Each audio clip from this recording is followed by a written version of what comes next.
اعوذ باللہ من الشیطان الرجیم بسم اللہ الرحمن الرحیم مثل الجنة التي وعد المتقون فيها أنهار من ماء غير آسن وأنهار من لبن لم يتغير طعمه وأنهار من خمر لذة للشاربين وأنهار من عسل مصفى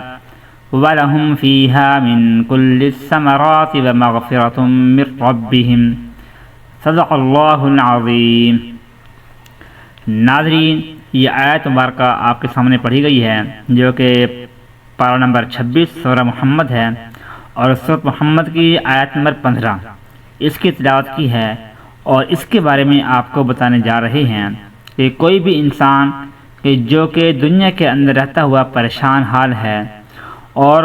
اس کے جو حالت دیکھنے والی ہے وہ بہت ہی عجیب سی ہے، قابل دید ہے، جو بھی دکھتا ہے وہ ترس اس کو کھانا آتا ہے، ترس کھاتا ہے وہ اس کے اوپر۔ الغرض کہ وہ غربت کا اتنا شکار ہو چکا ہے کہ اس کے پاس پہننے کو کپڑا نہیں، کھانے کو گھر میں کھانا نہیں، اور رہنے کو اس کے پاس کوئی مکان نہیں ہے۔ تو ایسا انسان دنیا کے اندر رہتے ہوئے بھی وہ موت کی بھیک مانگتا ہے۔ تو ایسا انسان پریشان نہ ہو، بلکہ اللہ پاک کے کلام کے اوپر بھروسہ کرے، اور صرف صبح کو اور شام کو صرف اور صرف 3 مرتبہ سورۃ محمد کی آیت کو صرف 3 مرتبہ پڑھ کر اپنے گھر میں اور اپنے اوپر دم کر دے، انشاءاللہ بہت ہی جلدی اس کو اپنا گھر مل جائے گا، اور بہت ہی جلدی اس کے گھر میں فراوانی پیدا ہو جائے گی۔ مطلب یہ ہے کہ جو انسان ہر لحاظ سے پریشان حال ہے، اس کے پاس مال و دولت نہیں ہے، گھر کے لیے مکان نہیں ہے، تو وہ سورۃ محمد کی آیت نمبر 15 کو فجر کی نماز کے بعد اور عشاء کی نماز پڑھنے کے بعد اول آخر 3 مرتبہ درود پاک پڑھ لے، اور درمیان میں صرف 3 مرتبہ اس آیت کو پڑھ کر اپنے اوپر دم کر دے، اور گھر میں آ کر گھر میں بھی ایسے پھونک مار، گھر کا تصور کر کے گھر کے اوپر بھی دم کر دے۔